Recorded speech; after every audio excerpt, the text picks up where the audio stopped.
Hello everyone, అందరూ ఎలా ఉన్నారు? నేనైతే బాగానే ఉన్నాను. మన తెలుగు వాళ్ళందరికీ భోగి శుభాకాంక్షలు. భోగి మాత్రం మేము జరుపుకోలేదు, ఎందుకంటే ఇక్కడ వచ్చేసి చలికి ఎవరు తెలీదు ఇక్కడ ఎవరికినో పంజాబ్లో. అందుకనేసి నేనైతే రెడీ అయ్యి ఇంకా ఇంట్లో పూజ చేసుకున్నాను అనమాట. పూజ వచ్చేసి సింపుల్గా, ఇక్కడ ఫ్లవర్స్ కూడా ఏం దొరకవు, చలికి ఏం అవ్వవండి. గుప్పిండి కూడా ఇక్కడ ఏం దొరకదు. పక్కింటి ఆమె దగ్గర అప్పు తీసుకుని వేసాను, ఎక్కి వేస్తే అది భయపడిపోద్దని తక్కువ చిన్న ముగ్గే వేసాను. మిట్లంతా కడిగి ఇల్లంతా కడిగి అంతా కడిగి ఇంకా పూజ చేసుకొని కిచెన్కి వచ్చేసరికి నా బాధ చూడండి, 1/2 లీటర్ పాలు మొత్తం పడిపోయాయి కింద వరకు. నేను నైటే మొత్తం కడుక్కున్నాను, కిచెన్ అంత కడిగి ఇంకా నీటి పెట్టుకున్నాను అనమాట.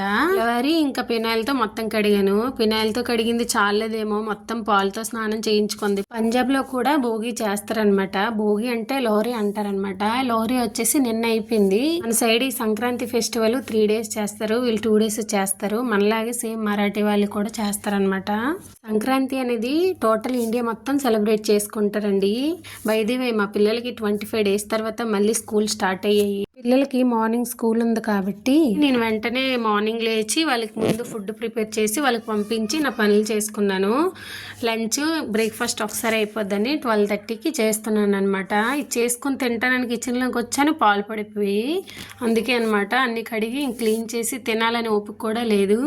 4 రొట్టెలు చేసుకున్నాను చిన్నవి, ఇంకా ఆలు కర్రీ చేశాను, దాంతో తినేస్తున్నాను. అయినా ఊర్లో ఉంటే పండగ అంటే పండగే. కొత్త బట్టలు, చుట్టాలు, అమ్మ వాళ్ళ ఇంటికి వెళ్ళడం అవన్నీ ఏం లేవు ఇక్కడ.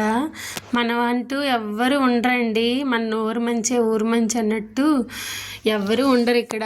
మన లైఫ్ మందే. బ్యాడ్ లక్ ఏంటంటే మా ఆయన కూడా లేరనమాట, నేను నా పిల్లలే ఉన్నాము. చాలా అంటే చాలా బాధ అనిపించింది. అన్నట్టు నా కష్టాలు ఏం చెప్తానులే. మొత్తానికి మా కిందలు కోరుకున్నారు, స్వీట్లు ఇచ్చారు. Bye bye all, love you all.